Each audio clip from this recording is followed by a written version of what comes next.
ಕರ್ನಾಟಕ, ನಮಸ್ಕಾರ ಬೆಂಗಳೂರು. ನಾವಿವತ್ತು ಬೆಂಗಳೂರಿನಲ್ಲಿ ಕರ್ನಾಟಕ ರಾಜ್ಯ ಸಫಾಯಿ ಕರ್ಮಚಾರಿ ಅಭಿವೃದ್ಧಿ ನಿಗಮದ ನೂತನ ಅಧ್ಯಕ್ಷರಾಗಿ ಮುರಳಿ ಅಶೋಕ್ ಸಾಲಪ್ಪ ಅವರು ಇದ್ದಾರೆ. ಅವರು ನಮ್ಮೊಟ್ಟಿಗಿದ್ದಾರೆ, ಅವ್ರನ್ನ ಮಾತಾಡ್ಸೋಣ.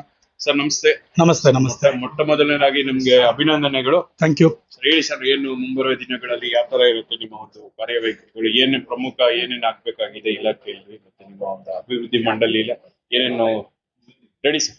ಈಗ ಈ ಸಫಾಯಿ ಕರ್ಮಚಾರಿ ಅಭಿವೃದ್ಧಿ ನಿಗಮಕ್ಕೆ ನನ್ನನ್ನು ಅಧ್ಯಕ್ಷರಾಗಿ ಮಾನ್ಯ ಮುಖ್ಯಮಂತ್ರಿಗಳು, ಉಪಮುಖ್ಯಮಂತ್ರಿಗಳು, ನಮ್ಮ ಹೈಕಮಾಂಡು ಸುರ್ಜೇವಾಲ ಅವರು, ಅಭಿಷೇಕ್ ದತ್ ಅವರು, ವಿಶೇಷವಾಗಿ ಮಲ್ಲಿಕಾರ್ಜುನ್ ಖರ್ಗೆ, ರಾಹುಲ್ ಗಾಂಧೀಜಿಯವರು ಸಫಾಯಿ ಕರ್ಮಚಾರಿಗಳಿಗೆ ಒಂದು ರಾಜಕೀಯದ ಅವಕಾಶಗಳನ್ನು ಕೊಡಬೇಕು.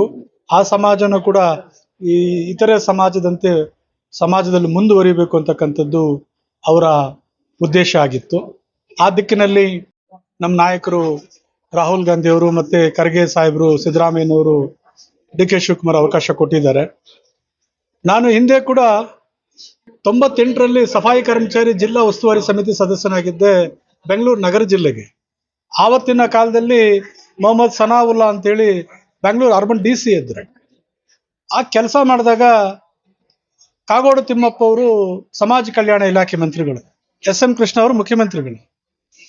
ಕಾಗೋಡು ತಿಮ್ಮಪ್ಪ ಅವರು ನನ್ನನ್ನ SM ಕೃಷ್ಣ ಅವ್ರ ಹತ್ರ ಕರ್ಕೊಂಡೋಗಿ, ಸಾಲಪ್ಪನವ್ರ ಮಗ ಎಫೆಕ್ಟಿವ್ ಕೆಲಸ ಮಾಡ್ತಾ ಇದ್ದಾನೆ, ಇವನ್ನ ಒಂದು ರಾಜ್ಯ ಸಮಿತಿ ಸದಸ್ಯನಾಗಿ ನಾವು ಮಾಡ್ಬೋದು, ಒಂದು ಅವಕಾಶ ಇದೆ ಅಂತ ಹೇಳಿದಾಗ SM ಕೃಷ್ಣ ಅವರು ನನ್ನನ್ನ ಸಫಾಯಿ ಕರ್ಮಚಾರಿ ರಾಜ್ಯ ಉಸ್ತುವಾರಿ ಸಮಿತಿ ಸದಸ್ಯರನ್ನಾಗಿ ಮಾಡಿದ್ರು.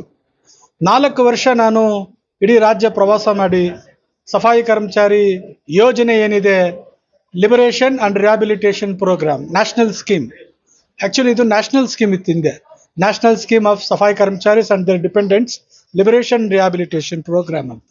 ಸರ್, ಇವಾಗ ನೀವು ಅಧ್ಯಕ್ಷರಾಗಿ ಅಧಿಕಾರ ಸ್ವೀಕಾರ ಮಾಡಿದಿರ, ಪ್ರಮುಖವಾಗಿ ನಿಮ್ಮ ಒಂದು ಯೋಜನೆ ಏನಿದೆ ಸರ್? ಏನ್ ಮಾಡ್ಬೇಕಂತ? ಈಗಾಗಲೇ ಬಹಳಷ್ಟು ಯೋಜನೆಗಳು ಕಾರ್ಯಗತದಲ್ಲಿದೆ. ಮುಂದಿನ ಬಡ್ಜೆಟ್ ಅಲ್ಲಿ, ಈ ಮುಂದಿನ 26ನೇ ಬಡ್ಜೆಟ್ ಅಲ್ಲಿ ಹೊಸ ಯೋಜನೆಗಳು, ನನ್ನಲ್ಲಿ ಹೊಸ ಕಲ್ಪನೆಗಳಿದೆ. ಆ ಕಲ್ಪನೆಗಳನ್ನ ಜಾರಿಗೆ ತರೋದಕ್ಕೆ ಯೋಜನೆಗಳನ್ನ ರೂಪಿಸಿ ಎಲ್ಲ ಮುಖಂಡರನ್ನು, ಕಾರ್ಮಿಕ ಸಂಘಟನೆಗಳನ್ನು, ಸಮಾಜದ ಚಿಂತಕರನ್ನೆಲ್ಲ ಕರೆದು ಚರ್ಚೆ ಮಾಡಿ ಅವರಿಂದ ಸಲಹೆ ಸೂಚನೆಗಳನ್ನು ಪಡೆದು ಹೊಸ ಯೋಜನೆಗಳನ್ನು ಪ್ರಾರಂಭ ಮಾಡಬೇಕು ಅಂತಕ್ಕಂಥದ್ದು ನನ್ನ ಕಾನ್ಸೆಪ್ಟು. ಮುಂದಿನ ದಿನಗಳಲ್ಲಿ ಅದನ್ನ ನಾನು ಕಾರ್ಯರೂಪಕ್ಕೆ ತರ್ತೇನೆ. ತಂದ ನಂತರ ಏನ್ ಮಾಡಿದ್ದೀನಿ, ಏನ್ ಮಾಡ್ಬೇಕು ಅಂತಿದ್ದೀನಿ, ಅದನ್ನ ನಿಮ್ಮ ಮುಂದೆ ನಾನು ಹಂಚ್ಕೊಳ್ತೇನೆ. Very nice sir. ಮತ್ತೆ ಸರ್, ಪ್ರಮುಖವಾಗಿ ಇವಾಗ ನಿಮ್ಮ ಒಂದು ಏನು ಎಷ್ಟು ನಿಮ್ಮ ಒಂದು ಸಮುದಾಯ ಅಂದ್ರೆ ನಿಮ್ಮ ಒಂದು ಇಲಾಖೆಯಲ್ಲಿ ಎಷ್ಟು ಜನಕ್ಕೆ ಇದು ಒಂದು ಸವಲತ್ತುಗಳು ಸಿಗ್ಬೇಕಾಗಿದೆ, ಮತ್ತೆ ಎಷ್ಟು ಜನ ಇದರ ಒಂದು ಬೆನಿಫಿಟ್ಸ್ ಪಡೀತಾರೆ? ನಾನು ಈಗ ತಾನೇ ಕಚೇರಿ ಜವಾಬ್ದಾರಿ ತಗೊಂಡಿದ್ದೇನೆ. ಅಧಿಕಾರಿಗಳ ಜೊತೆ ಸಭೆ ಮಾಡಬೇಕು. ಬಡ್ಜೆಟ್ ಎಷ್ಟಿದೆ, ಈಗಾಗಲೇ ಎಷ್ಟು ಜನಕ್ಕೆ ನಾವು ಸವಲತ್ತುಗಳನ್ನ ಕೊಟ್ಟಿದ್ದೇವೆ. ನಮ್ಮಲ್ಲಿ ಇದು ಸರ್ವೆ ಮಾಡಿ ರಿಹಾಬಿಲಿಟೇಷನ್ ಮಾಡಬೇಕು ಅನ್ನೋದು ಸರ್ಕಾರದ ಯೋಜನೆ. ಹಿಂದೆ ಸರ್ವೆ ಎಷ್ಟಾಗಿತ್ತು? ನನ್ನ ಕಾಲದಲ್ಲೇ ಸಫಾಯಿ ಕರ್ಮಚಾರಿ ಸ್ಟೇಟ್ ಮಾನಿಟರಿಂಗ್ ಕಮಿಟಿ ಮೆಂಬರ್ ಇದ್ದಾಗ ನಾನು 1.5 ಲಕ್ಷ ಜನನ್ನ ನನ್ನ ಕಾಲದಲ್ಲಿ ಸರ್ವೆ ಮಾಡಿಸಿದ್ದೆ. ನಗರಾಭಿವೃದ್ಧಿ ಇಲಾಖೆ ಮುಖಾಂತರ, ಮುನ್ಸಿಪಲ್ ಅಡ್ಮಿನಿಸ್ಟ್ರೇಷನ್ ಮುಖಾಂತರ, BBMP ಮುಖಾಂತರ ರೀಸರ್ವೆ ಕಂಡಕ್ಟ್ ಮಾಡಿಸಿ, ರೀಸರ್ವೆ ಮುಖಾಂತರ 1.5 ಲಕ್ಷ ಜನನ್ನ ನಾನು ಸರ್ವೆ ಮಾಡಿಸಿದ್ದೆ. ಎಲ್ಲೆಲ್ಲಿ ಈ ಸ್ಕ್ಯಾವೆಂಜರ್ಸ್ ಇದ್ದಾರೆ, ಸಫಾಯಿ ಕರ್ಮಚಾರೀಸ್ ಇದ್ದಾರೆ. ಸೊ ಇದನ್ನೆಲ್ಲ ನಾನು ಸಮಗ್ರವಾದಂತ ಒಂದು ಸಭೆ ಮಾಡಬೇಕು. ಸಭೆ ನಂತರ ಅದ್ರ ಬಗ್ಗೆ ನಾವು ಒಂದು ಕನ್ಕ್ಲೂಷನ್ ಬರಕ್ಕಾಗತ್ತೆ.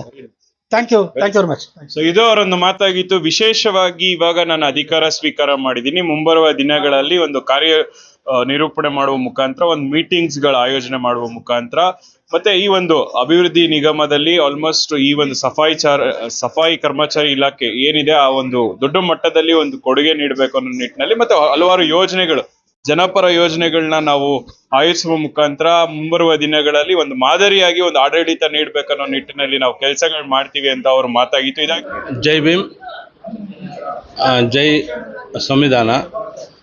ನಾನು ಲಕ್ಷ್ಮಣಪ್ಪ ಅಂಥೇಳಿ, ಈಗೇನು ಕರ್ನಾಟಕ ರಾಜ್ಯ ಸಫಾಯಿ ಕರ್ಮಚಾರಿ ಅಭಿವೃದ್ಧಿ ನಿಗಮಕ್ಕೆ ಅಧ್ಯಕ್ಷರಾಗಿ ನೇಮಕ ಆಗಿರ್ತಕ್ಕಂಥ ಶ್ರೀ ಮುರಳಿ ಅಶೋಕ್ ಸಾಲಪ್ಪ ಅವರ ಭಾವ.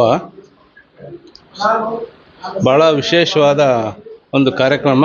ಇವತ್ತು ಒಂದು ದಿನ ಏನಕ್ಕೆ ಅಂದರೆ, ಸುಮಾರು ನಮ್ಮ ಮಾವರಾದ IPD ಸಾಲಪ್ಪನವರು ನಿಧನರಾಗಿ ಬಹುಶಃ ಎಷ್ಟು ವರ್ಷ 1996 ಸೆಪ್ಟೆಂಬರ್ 28ಕ್ಕೆ ಅವರು ನಿಧನರಾಗಿದ್ದು. ಅಷ್ಟು ವರ್ಷಗಳಿಂದ ಇದು ಮೊದಲನೇ ಸಾರಿ ನಮ್ಮ ಭಾವರಾದಂಥ ಶ್ರೀ ಅಶೋಕ್ ಸಾಲಪ್ಪ, ಮುರಳಿ ಅಶೋಕ್ ಸಾಲಪ್ಪ ಅವರಿಗೆ ಅಧಿಕಾರ ಸಿಕ್ಕಿದೆ. ಈ ಒಂದು ಕಾರ್ಯಕ್ರಮ ಏನು ಈ ಸಮಾಜದ ಕಟ್ಟಕಡೆಯ ಈ ಜನಾಂಗ ಏನಿದೆ, ಸಫಾಯಿ ಕರ್ಮಚಾರಿಗಳು ಅಂಥೇಳಿ ಮಲಾವರು ಅಂಥವರು, ಆಮೇಲೆ ಈ ಬೆಂಗಳೂರು ಮಹಾನಗರ ಪಾಲಿಕೆಯಲ್ಲಿ ಗ್ರೇಟ್ ಬೆಂಗಳೂರು ಈ ವ್ಯಾಪ್ತಿನಲ್ಲಿ ಕೆಲಸ ಮಾಡ್ತಾ ಇರ್ತಕ್ಕಂಥ ಈ ಸಫಾಯಿ ಕರ್ಮಚಾರಿ ಜನಾಂಗದವ್ರಿಗೆ ಈ ಘನ ಸರ್ಕಾರ ಹಮ್ಮಿಕೊಂಡಿರ್ತಕ್ಕಂಥ ವಿಶೇಷವಾದ ಕಾರ್ಯಕ್ರಮಗಳು, ರಿಹ್ಯಾಬಿಲಿಟೇಷನ್ ಆಫ್ ಸಫಾಯಿ ಕರ್ಮಚಾರಿ, ಆಮೇಲೆ ಅವರ ಡಿಪೆಂಡೆಂಟ್ಸು, ಅವರ ಮಕ್ಕಳಿಗೆ ಅಥವಾ ಅವರ ಪುನರ್ವಸತಿ ಕೊಡಿಸುವಂಥದ್ದಿರ್ಬೋದು, ಅಭಿವೃದ್ಧಿ ಪಡಿಸುವಂಥ ಕಾರ್ಯಕ್ರಮಗಳ ಎಷ್ಟೋ ಕಾರ್ಯಕ್ರಮಗಳು ಈ ಅಭಿವೃದ್ಧಿ ನಿಗಮದಲ್ಲಿ ಇದೆ. ಈ ಕಾರ್ಯಕ್ರಮಗಳನ್ನು ಈಗೇನು ಹೊಸದಾಗಿ ಘನ ಸರ್ಕಾರ ನೇಮಕ ಮಾಡಿರ್ತಕ್ಕಂಥ ಮುರಳಿ ಅಶೋಕ್ ಸಾಲಪ್ಪ ಅವರು ಈ ಕಾರ್ಯಕ್ರಮ ಅತ್ಯಂತ ಯಶಸ್ವಿಯಾಗಿ ಈಗಾಗಲೇ ಆ ಜನಾಂಗಕ್ಕೆ ಸಂಬಂಧಪಟ್ಟಂಥ ಕಾರ್ಯಕ್ರಮಗಳನ್ನ ಇದುವರೆಗೂ ಮಾಡಿದ್ದಾರೆ. ಈಗೇನು ತಗೊಂಡಿದ್ದಾರೆ ಕಾರ್ಯಕ್ರಮ ಅಧಿಕಾರನ, ಇದು ಕೂಡ ದೊಡ್ಡ ಮಟ್ಟದಲ್ಲಿ ಮಾಡಿ ಈ ರಾಜ್ಯಕ್ಕೆ, ಈ ಜನಾಂಗಕ್ಕೆ, ಈ ತುಳಿತಕ್ಕೊಳಗಾದ ಶೋಷಣೆಗೊಳಗಾಗಿರ್ತಕ್ಕಂಥ ಈ ಜನಾಂಗಕ್ಕೆ ಕೆಲಸ ಮಾಡ್ತಾರೆ ಅನ್ನೋ ಒಂದು ಆಶೀರ್ವಾದ ಬಾಬಾ ಸಾಹೇಬ್ ಅಂಬೇಡ್ಕರ್ ಅವರು, ಬಾಬು ಜಗಜೀವನ್ ರಾಮ್ನವರು, ವಿಶೇಷವಾಗಿ ಅವರ ಪಿತಾಮಹರಾಗಿರ್ತಕ್ಕಂಥ IPD ಸಾಲಪ್ಪನವರು ಅವರಿಗೆ ಹೆಚ್ಚಿನ ಶಕ್ತಿ, ಆಮೇಲೆ ಯುಕ್ತಿ ಎಲ್ಲ ಕೊಟ್ಟು ಮಾಡಲಿ ಅನ್ನೋದು ಈ ಮುಖಾಂತರ ನಾನು. ಇದಕ್ಕೆಲ್ಲ ಹೆಂಗೆ ಹಣ ಹೊಂದಿಸ್ಬೇಕಂತ ಟೆನ್ಷನಲ್ಲಿ ಇದ್ದೀರಾ? ಇರೋ ಚಿನ್ನನ ಅಡ ಬಿಟ್ರೆ ಬಡ್ಡಿ ಮೇಲೆ ಬಡ್ಡಿ ಕಟ್ಟಬೇಕು. ಮಾರಿಬಿಡೋಣ ಅಂದ್ರೆ ಅರ್ಧಕ್ಕರ್ಧ ಕೇಳ್ತಾರಂತ ಆತಂಕದಲ್ಲಿದ್ದೀರಾ? ಟೆನ್ಷನ್ ಬಿಡಿ, ನೀವು ಅಡವಿಟ್ಟ ಚಿನ್ನವನ್ನ ಬಿಡಿಸಿ ನಿಮ್ಮಲ್ಲಿರೋ ಹಳೆ ಚಿನ್ನವನ್ನ ಇಂದಿನ ಆನ್ಲೈನ್ ರೇಟಿಗೆ ಕೊಂಡುಕೊಂಡು ತಕ್ಷಣ ನಿಮಗೆ ಬಾಕಿ ಹಣ ಕೊಡ್ತೀವಿ. ಕೋಟ್ಯಾಂತರ ಜನರ ಆತ್ಮವಿಶ್ವಾಸ ಹಿಂದೂಸ್ತಾನ್ ಗೋಲ್ಡ್ ಕಂಪನಿ, ಇದು ನಮ್ಮೆಲ್ಲರ ಕಂಪನಿ.